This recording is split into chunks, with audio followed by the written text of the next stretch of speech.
Hello, everyone, and welcome to the Center for Health Design's Icons and Innovators webinar series. Thank you for joining us. I'm Bart Franey, your host for this webinar. Before I introduce our speakers, I want to thank CHD's partner, Pat Craft Floor Coverings, for their support of the Center and today's program. The Center is celebrating its 25th anniversary this year, and there are going to be many opportunities to celebrate with us, so watch for announcements of upcoming celebration activities.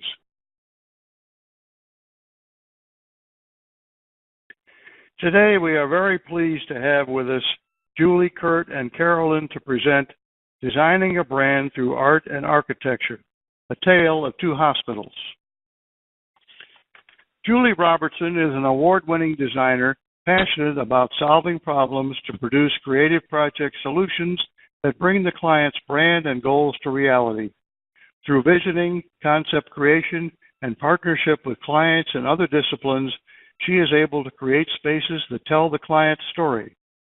Julie leads the HDR design team in the Minneapolis studio and enjoys mentoring and teaching others what she has learned from her own mentors to elevate interior design at HDR and throughout the industry. As the Vice President of Community Outreach and Advocacy in her local IIDA chapter, she leads many events in her community advocating for the profession. Julie also speaks at many different conferences nationwide to elevate the design conversation and promote the firm. Kurt Johnson has over 35 years of professional photography experience. What began as a professional career in photojournalism evolved into architectural photography for Kurt, who is AIAP certified and has some of the nation's largest architectural and engineering firms on his client list. Extensive travels throughout the USA and abroad have given Kurt the opportunity to capture natural environments everywhere. Beautiful, healing landscapes and botanical imagery, coupled with his innate interest in biophilic design, have ultimately led to various applications of Kurt's nature photography in healthcare facilities, including the prestigious Mayo Clinic in Rochester, Minnesota. He has been recognized with numerous national awards for his work, and KJP is now represented by Coroseal Interior Products, a leading provider of contract wall coverings that offers his nature photography on a wider array of substrates than ever before. After a 20-year career, Carolyn Johnson left the corporate environment to lead sales and marketing as principal of Kurt Johnson Photography, and is a passionate fit for the many hats she wears. Part entrepreneur, part nature lover, marketing and selling the photography that her husband shoots is a natural fit for this true environmentalist. The fact that our nature-based images can have a positive, healthy impact on the lives of people is why I get out of bed every morning. I love what I do, says Carolyn.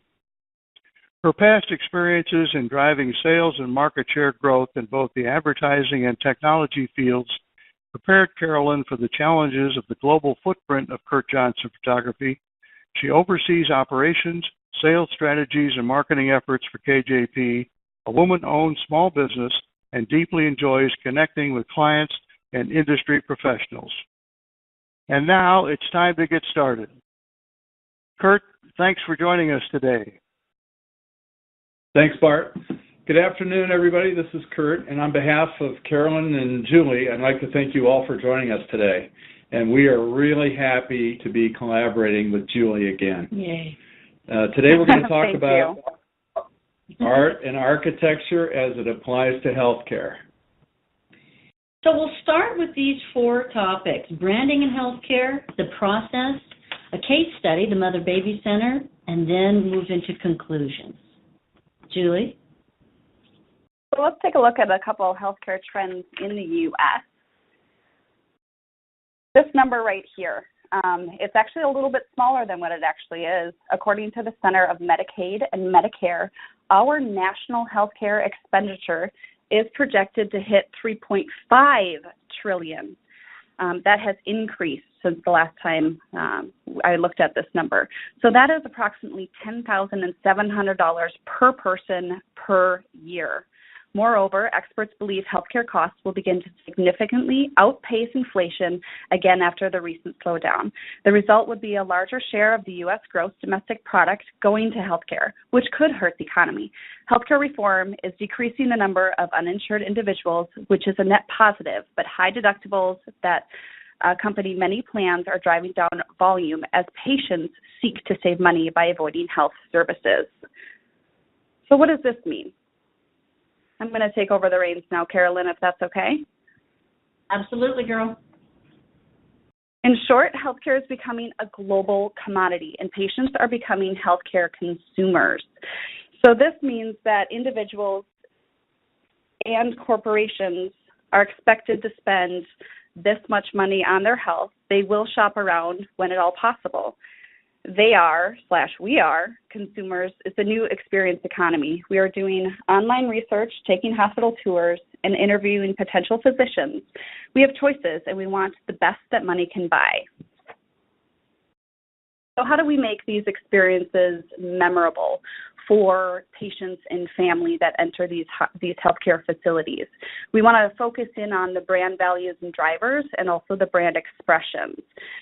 So how do we find different ways of expressing the ideas that are identified together with your clients and keep that consistent with the web and print material and or the brand guidelines that the facility does have?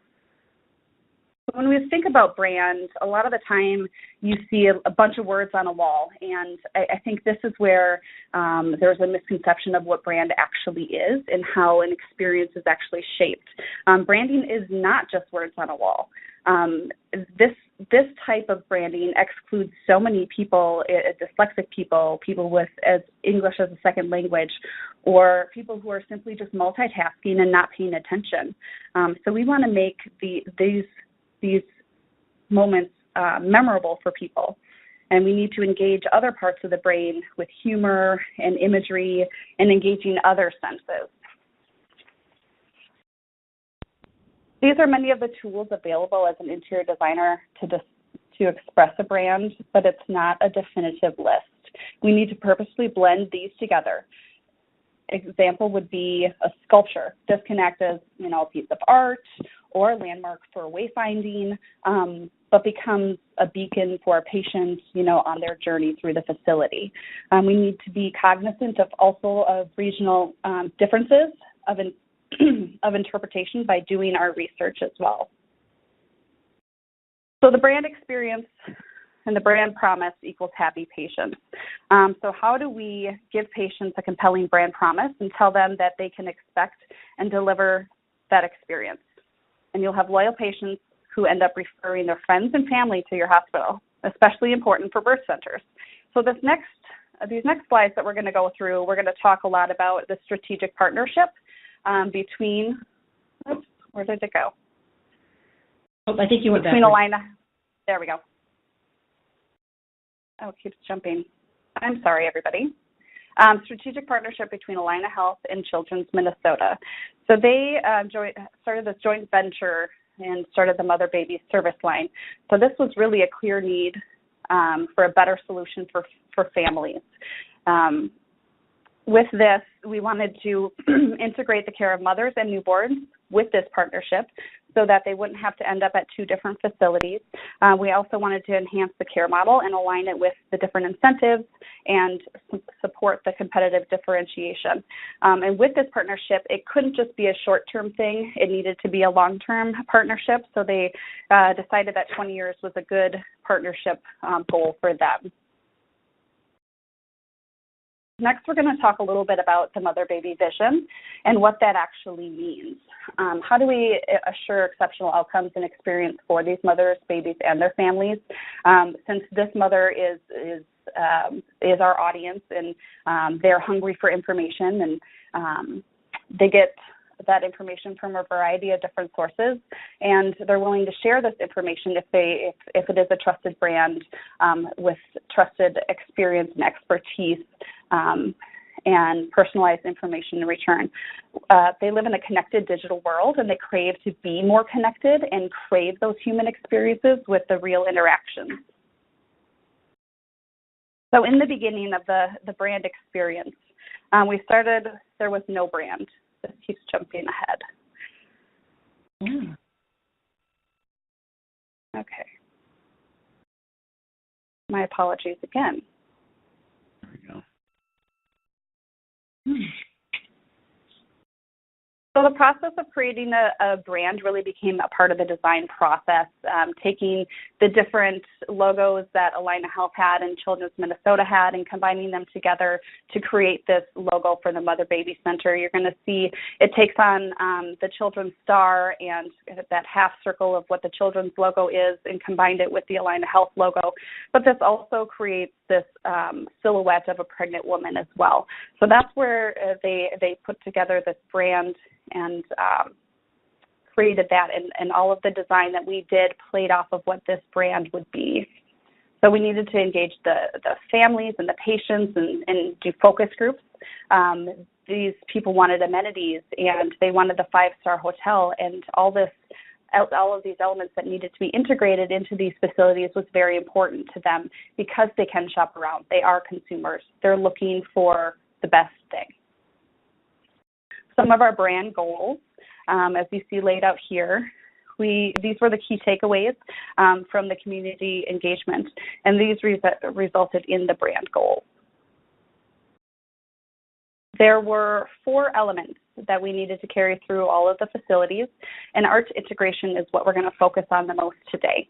So with this joint venture between Allina and Children's, they created 3 different mother-baby centers around the Twin Cities, one in Minneapolis, one in St. Paul, and one in Coon Rapids.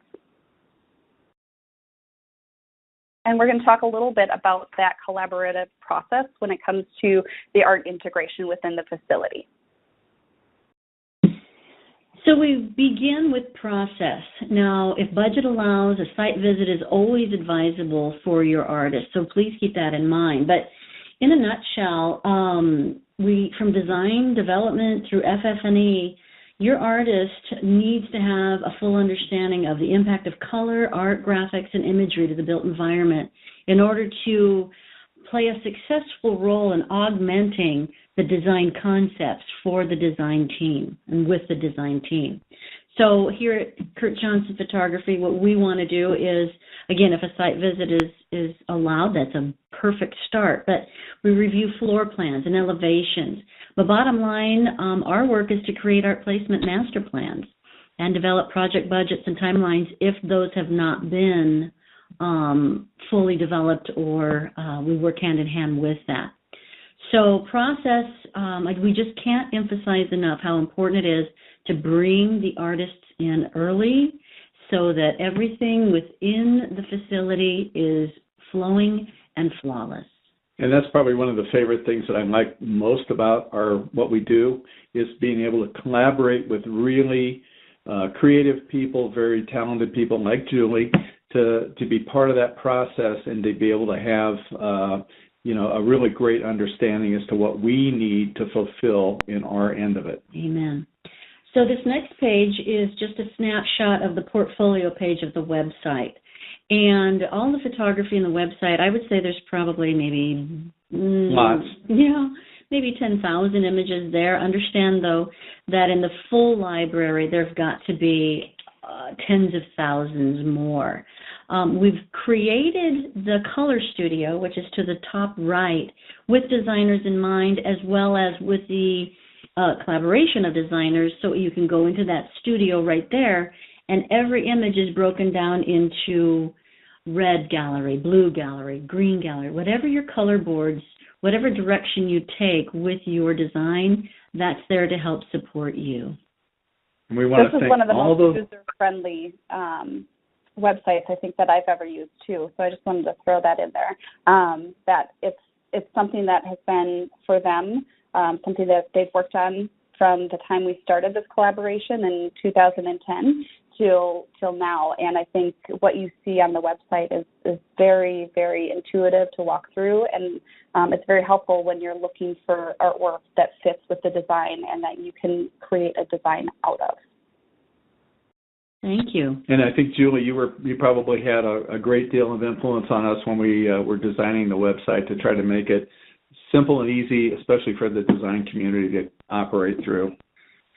So what this page speaks to is if a designer comes up with their inspiration, it's important to earmark those particular images, right, Julie, in that 4-digit code? Mm-hmm. Yep. So being able to look through all the imagery and circle or highlight images that you like or want to see more of, I think is very important. As you're going to see when we get to the third Mother-Baby Center installation, you're going to see that we have an image, but we were able to take 5 different images and break them down into the different areas, which was very important. So they're providing a larger portfolio of one specific image that you can use throughout the facility for consistency and cohesiveness. Yeah. And then this serves as a place to start for us because, again, there's no way to put 100,000 images on a website. So this is our springboard. Hey, Carolyn and Kurt, this is what I like. What else do you have along these lines? It's kind of part of the process. So these next images, this was actually the first round of the Mother-Baby Center. I think as you're building your website and portfolio, this was the best way for us to share your images with the clients. And we actually brought them into our old studio and laid out all the images and talked about pros and cons of each. And I think, the way that we would do it today would be put together a presentation and go through it on a computer screen. But this was a very interactive way to do that. And Kurt and Carolyn were gracious enough to loan us all of these images for review with the client. But it was a very collaborative process. There you go. It was awesome. Okay. So we're going to dive a little bit into the design of the facilities. So there are 3 of them, like I said, ABBOTT, Mercy Hospital, and United Hospital. Now, for each of these, because they're all in different locations, we needed to make sure that they were individually unique to each community.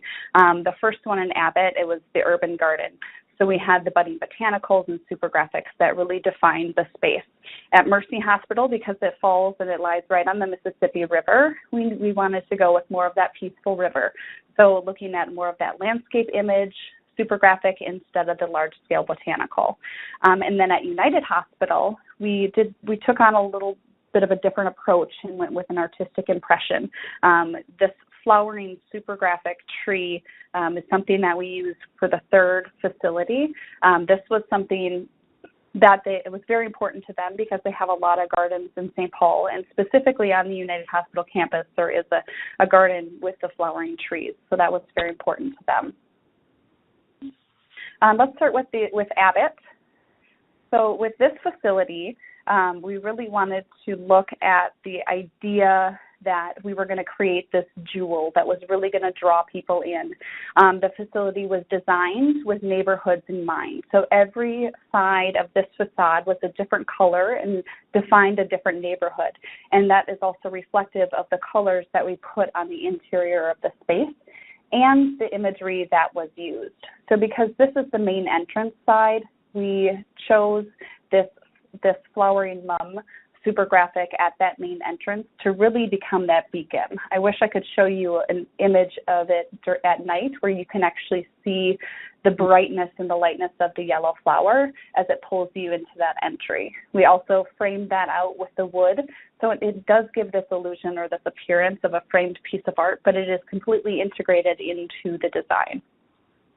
I think what's cool here to note, too, is that originally this was specified to be printed at dye-bond metal, which would have been stunningly beautiful. It was value engineered to vinyl wall covering, but I remember, Julie, you saying you're so glad it was because it was installed so seamlessly that is just Correct. One large continuous art piece.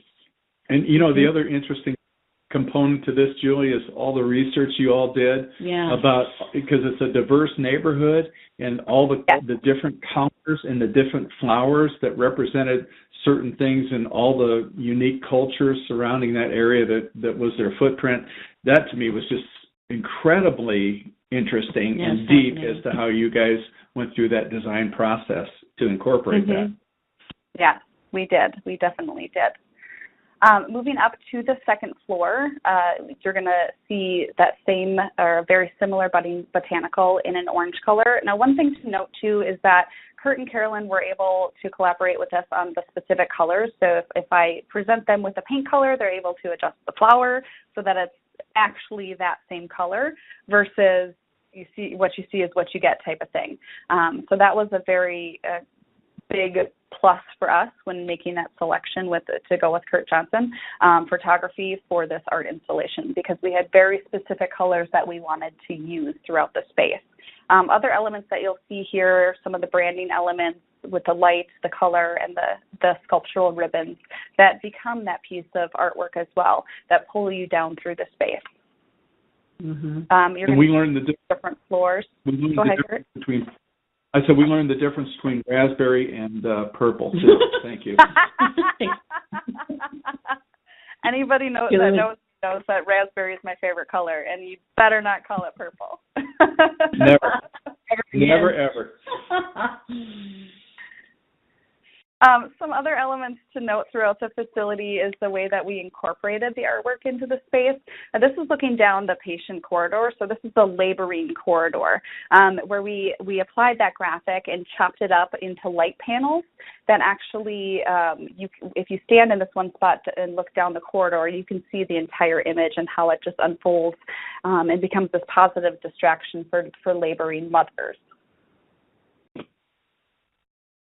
And then going into the actual patient room, creating, again, another sculptural element on the ceiling with that gyp soffit, bringing in the color there. And this really becomes the embrace for that patient as they're giving birth.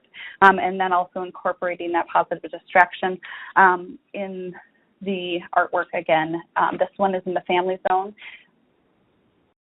for the patient room. Second Mother-Baby Center was at Mercy Hospital. The exterior of this, we wanted to mimic with a direct relation of color to define the interior corridors as well. Now, like I said, because Coon Rapids is on the Mississippi River, this was not going to be that urban setting with the bright, vivid colors. This needed to be something that really fit within the community and the community needs, and was abutting to an existing hospital that had some existing facility colors and finishes that we needed to stick with to make it very cohesive when you cross from one building to the next, but really fit their cultural and community needs. And Coon Rapids sits right on the Mississippi River, too. Wasn't that part of the design direction? Yep. Yes, exactly. So we went with a lot of the blues in this space, and instead of the large floral graphic, Kurt and Carolyn did a lot of research on this image. That was called collaboration. This wasn't just a stock image that I could pull from Kurt's website. He did have a lot of landscape visuals that we did look at, but we needed to find the right one. And Kurt actually went out a special assignment for this project to a few different locations and shot some beautiful photography for these landscape images. We call that a labor of love. Now here, they didn't want to go with the backlit panels for these artwork installations because it's a different view, it's a different look, it's a different facility, it needed to be unique. So we took a light from above and wall washed them. And just some other views of this facility and how some of the sculptural ribbons were played out. And then, like I mentioned, this is a little bit more of a traditional community. So instead of that large graphic on the wall, we needed to bring in an artwork element. So taking a piece of actual artwork and placing it onto the wall. And this was printed on acrylic, and they softened all the corners and made it so that it was tamper-proof and nobody could, walk away with it. Yeah. In the special care nurseries, we incorporated, again, a large-scale graphic on the sections of the wall.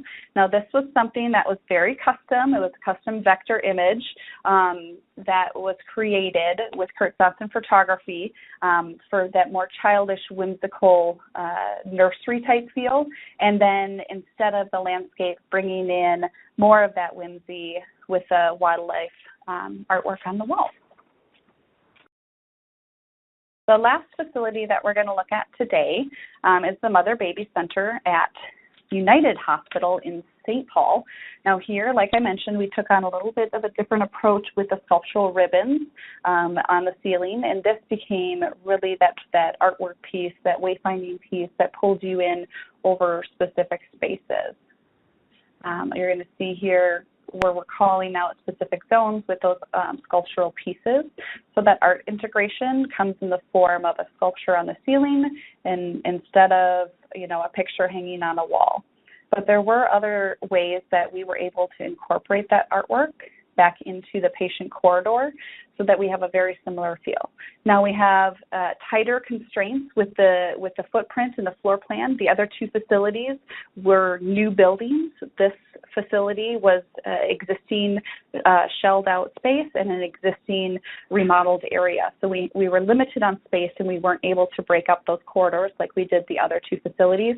So we found a different way to really create this entryway for the patient room by applying the graphic that folds into the niche and then framing out that door with a light box and with that wood. I think it really enhanced the workspace for each nurse as well, don't you? Mm-hmm. Yep, it gives them a little extra as well. So we're not just putting all the focus on the patient, it is on the patient, staff, and families as you're journeying throughout the facility. Other ways that we incorporated those sculptural elements in the ceilings. And then this was the area that was a remodel space, and we had very tight floor-to-floor ceiling heights. So we did a wall wash ceiling it off to the side and incorporated that panel just flat on the wall with a metal trim piece that went along with the wall covering. This is a better shot of how that looks as well. And now, like I said, with the other floral graphics, this was all something, these colors were manipulated by Kurt and his team to get it to match the right paint color that we needed it to, so that it would have that consistent look and feel and would seem more purposeful throughout the space. Now, with these, this architectural language, incorporating the art into the space, this really became the brand for the Mother-Baby Center and how they wanted, their facilities to feel, making sure that each of them were unique to the community, the surrounding community.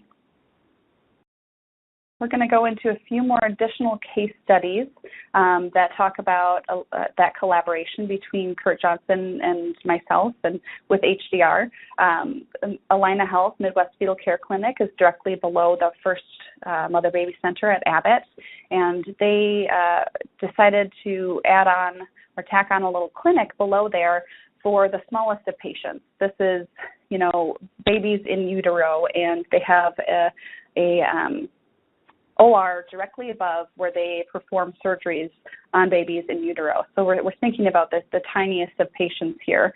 So we put together some finishes that were very reflective of the first Mother-Baby Center, and then looking at Kurt Johnson's, I think actually Kurt and Carolyn, if correct me if I'm wrong, but I think you came up to Minneapolis and were showing me some of your portfolio, and I saw a couple of these blue images, and I said I had to have them. Right. Yep. It was like perfect timing that you guys were here because it was just perfect for what we needed to do with the space. This lobby that we had was completely surrounded in glass. So we had no walls to put artwork, but we needed to incorporate it somehow. If you look on the bottom right image, that whole right side of the image is a parking garage. So the wall where the graphic is completely blocks the parking garage beyond, but also creates that level of artwork within the space that creates, a softer, more soothing experience for those patients. And for those of you playing at home, that grass, the blue grass, used to be green. Yeah. Okay. Yeah. So further collaboration with HDR, we want to walk through now a little more of a case study of a project we recently finished with Mayo Clinic and HDR. This is pediatric surgery artwork development process that we're going to talk you through. So again, the collaboration, it's so important to discuss design intent, color, finishes, scale, what kind of substrates you want to print to. I mean, there are just a plethora now of different ways art can be digitally produced to be incorporated into a design. So lighting, taking into account how the art is going to be lit, budget, installation, and of course timeline. So with Mayo, what we started with not only included the floor plans and the elevations, but always want to see the interior finished boards. For this particular instance, too, the all-floor pattern plan was significant because everything stemmed from this theme on the floors, which was water. Now, Minnesota, Rochester, what's that land of 10,000 lakes? Water was kind of where everything began. So we also received the rubber flooring samples for color reference, and we're asked to deliver photorealism to be used down a 130-foot corridor, and more specifically, they asked us to provide the biomes of Minnesota, meaning images of the Great Lakes, images of the forests and the birch trees, images of the wetlands and cattails and those kinds of things. Snow, and more snow. No snow on this one, although we do winter scenery and a lot more now than we ever used to. So anywho, we provided those images, and the art committee and the docs on the project said, we love these, this is where we're headed. However, because it's pediatric and it's pre and post-op surgery, let's do something a little more childlike. So through this process, we learned a lot. Number one, if you can begin with images of nature to create vector, you're way ahead of the game. So the first piece of this was to create birch trees within the color palettes, and we got the green light at this juncture, so we said keep going. And for anybody, just, the vector file is like an EPS file. It's 100% scalable, and you don't lose any deterioration or weather, as opposed to a raster file that my camera produces. So this can be scaled almost unlimited. Right. So more process development, this one exploring leaf detail. So starting from our images of the wetlands, how do trees and leaves in these environments really look, and how can we mimic that within vector?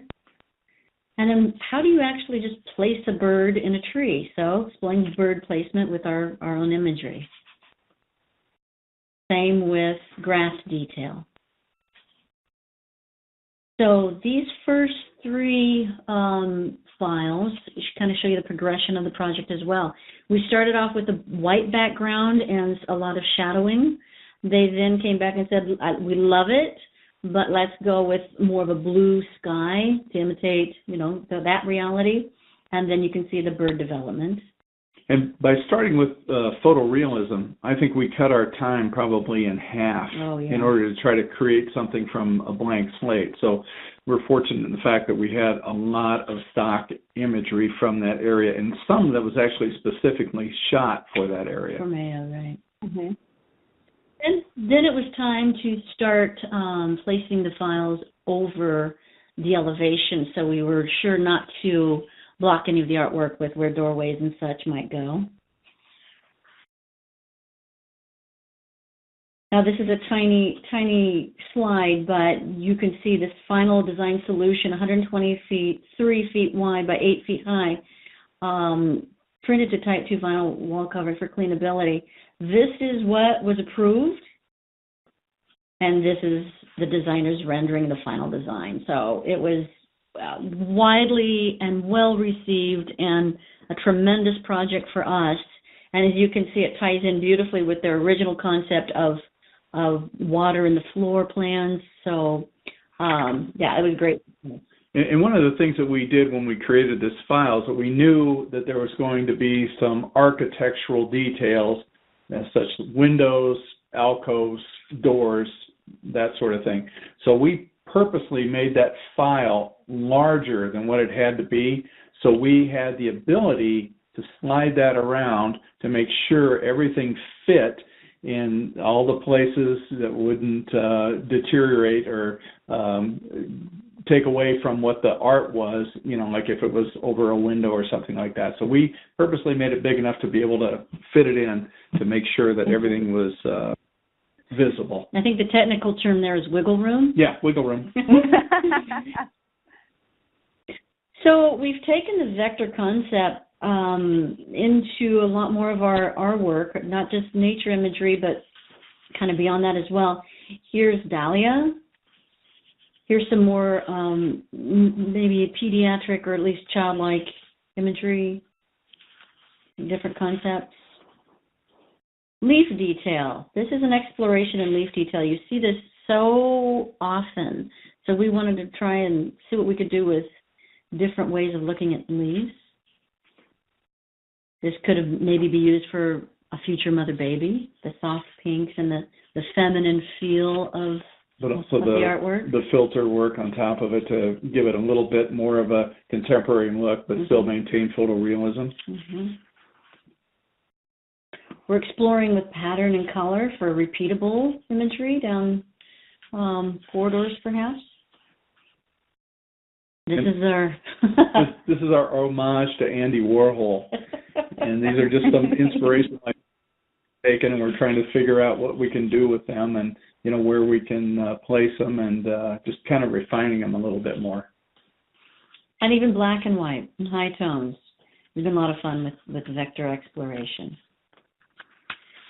So that kind of wraps up our portion of the presentation. Julie, if you want to work toward the summary, I think we can then open it up to some questions. Yeah, that sounds good.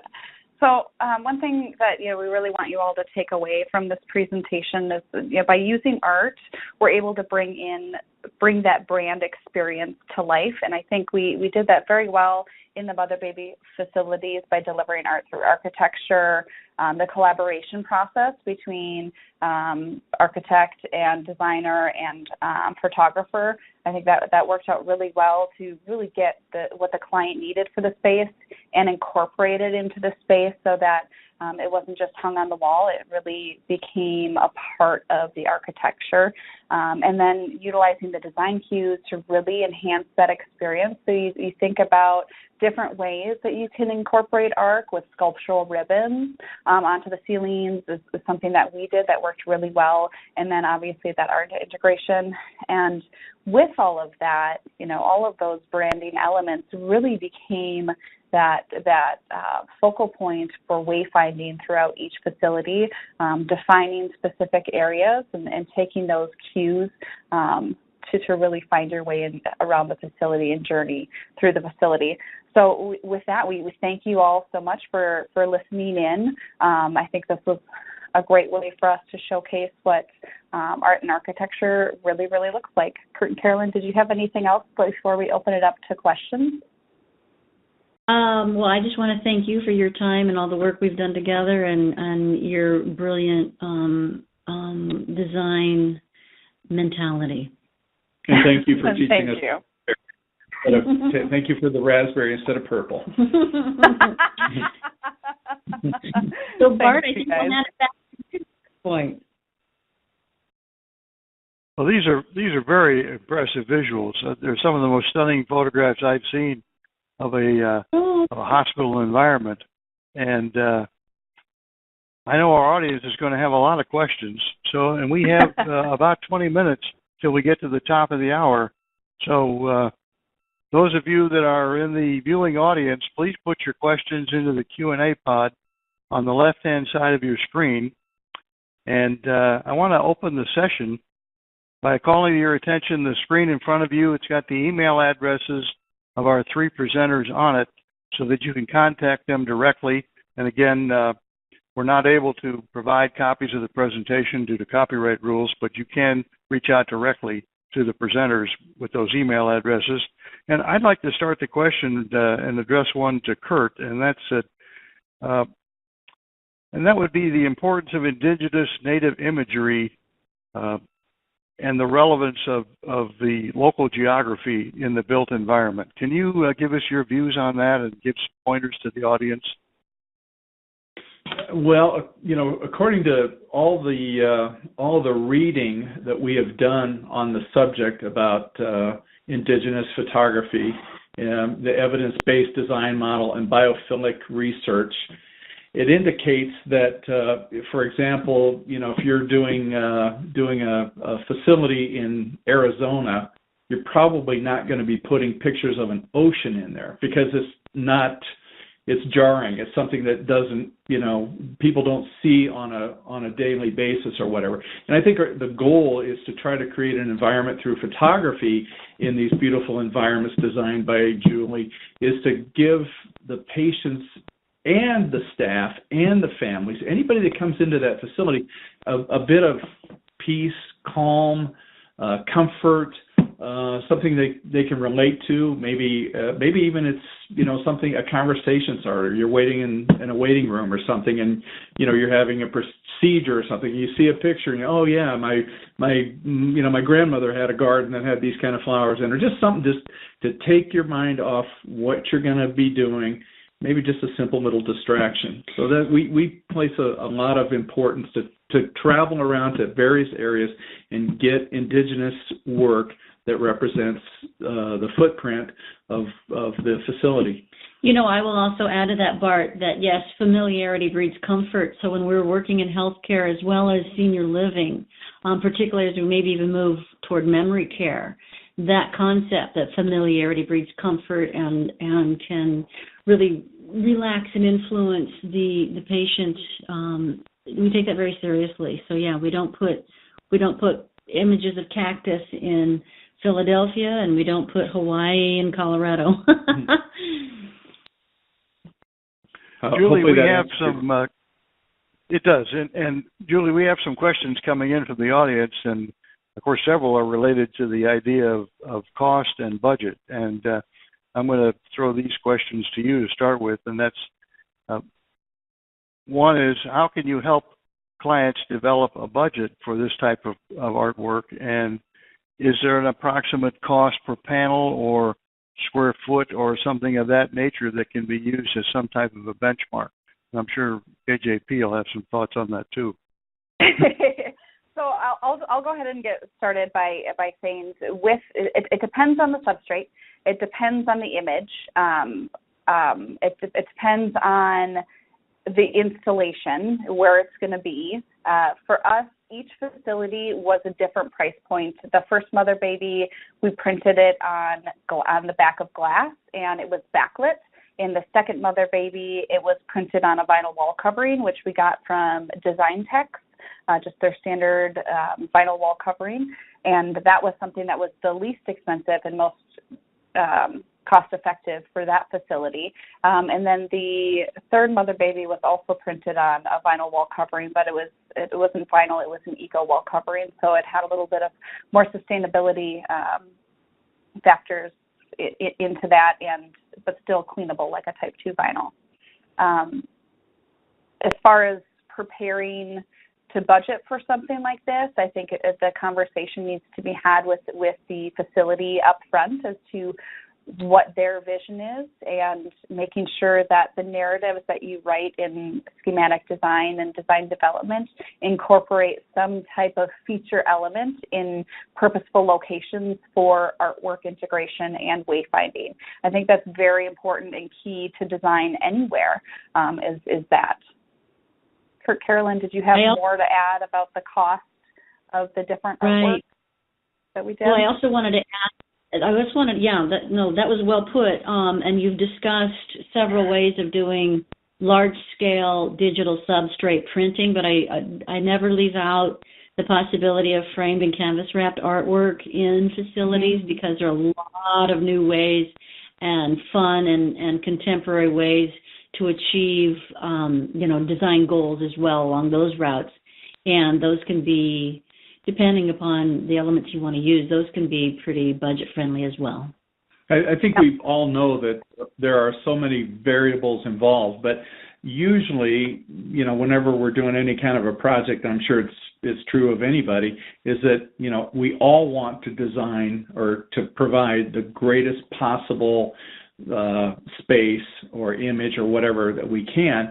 And, everybody's got a budget, and that usually helps us whenever we're talking to a client. If we get kind of a a ballpark idea of, number one, how important is that in their branding, their marketing, their image, and how much are they looking to make that environment? How big of a showcase do you want to make that environment? And that usually follows a particular price point. Which all kind of boils down to how important is the patient experience to you.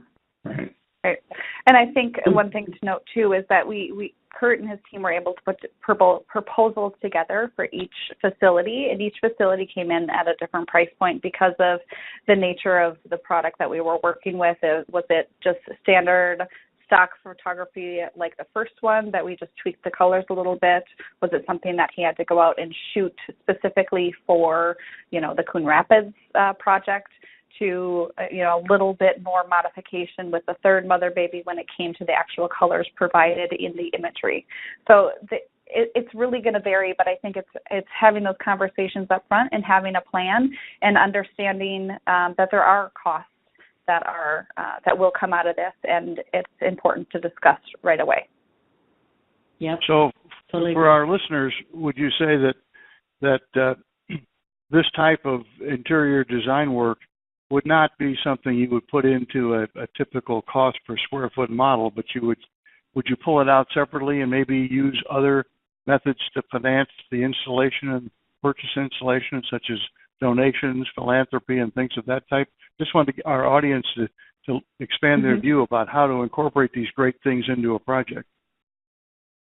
So we have facilities that have done it a few different ways, where some facilities do raise philanthropy dollars for artwork installations like this, but others, like the Mother Baby Centers, it was just a part of the process. It was something that they wanted to do and were on board with from day one when we first started having those conversations. So for them, it wasn't an add-on. It was a part of the design service. It was part of the architecture budget, wasn't it, Julie? Yes, it was. It wasn't taken from the artwork budget at all. So I would assume in this case the client made a strategic decision up front that this was going to be part of what they wanted to change the brand.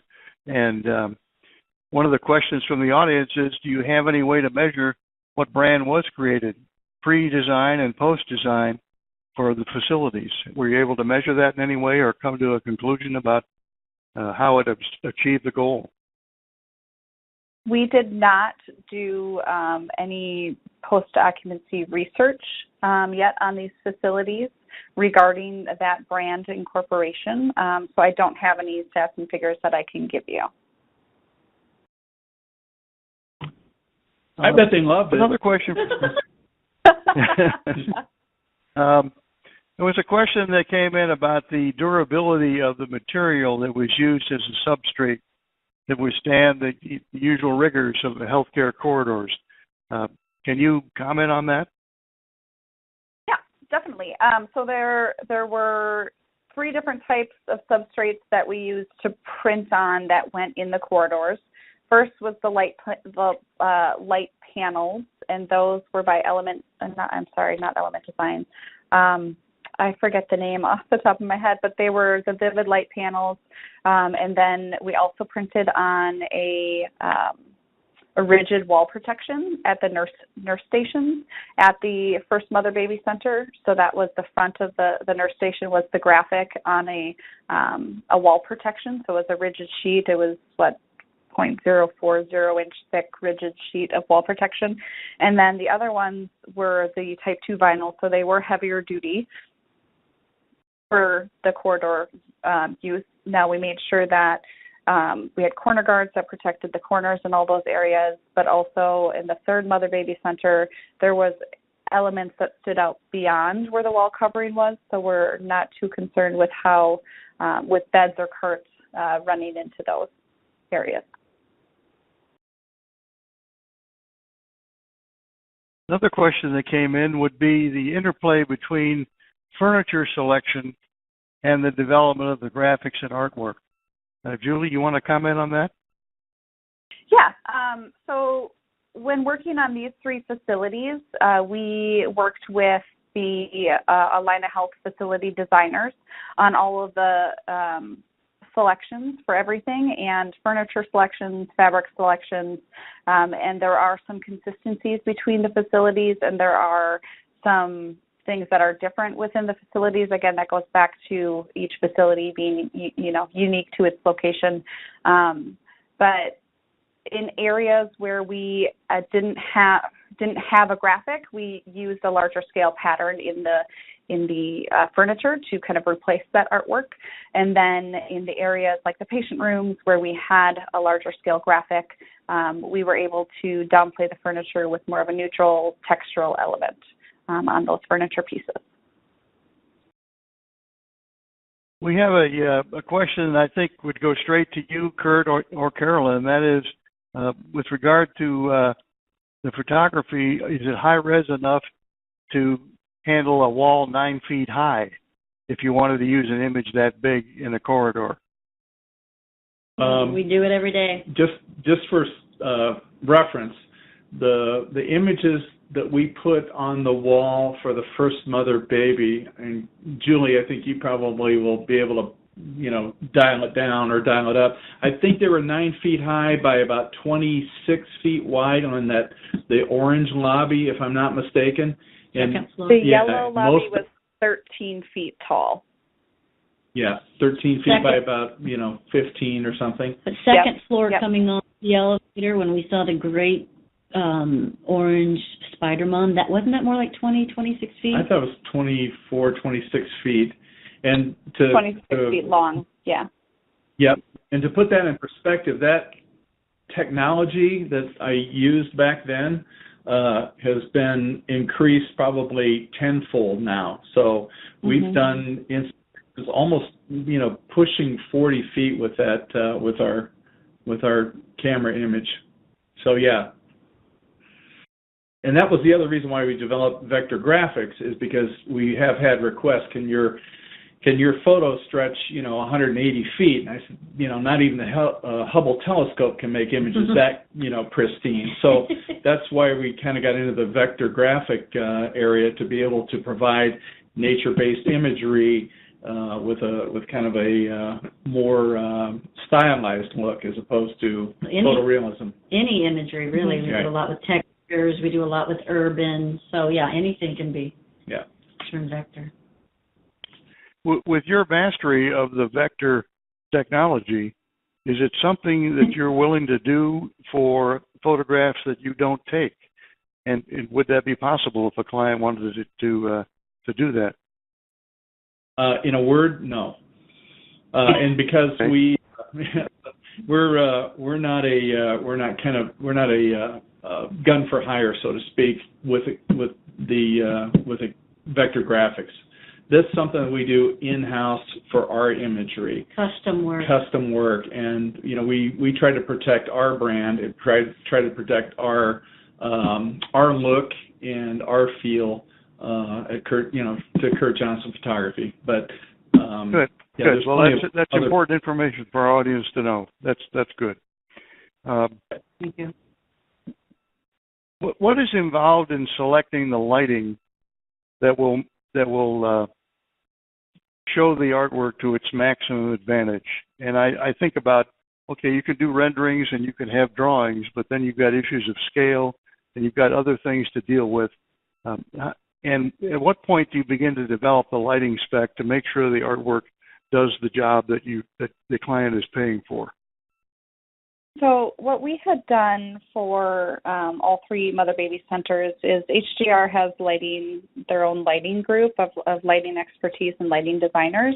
So we were able to bring them on board right away and let us know what type of lighting would be needed if of course, the graphics weren't backlit. In that case, I think there was a learning curve for us there with the backlit panels that, these images started coming in a lot lighter than what we were hoping they would be in the first couple rounds of strike-offs and mock-ups. So we had to have them darken the photography so that it wouldn't wash out the image. And so it would still, be a crisp image for those corridor shots. So as far as the other lighting areas, that was specific, bringing in a lighting designer to help us understand the best option for these lit for these panels that weren't lit. Well, and to support Julie there, planning, you need to know well in advance where your feature areas, where your main focus areas are, and plan for your art ahead of time so that it can be highlighted the best way it possibly can. And you can also go through the various types of revisions, and if we need to darken it, lighten it, change the color a little bit, this and that, due to color temperature, the lighting stuff. If you're out in front of it, it sure makes the job so much easier. Yeah. Right, print. exactly. And I think, going back to that point, too, when you're installing artwork like this, you're going to be coordinating just off the bat right away with the other disciplines like mechanical and electrical, so that we know that there's nothing interfering with architecture, so that there's no doors or windows that are going to penetrate these images. It's a collaboration. It's a conversation. It's something that should be done from day one with the entire team. Or fire alarms, Julie, or, Yep. all that happens.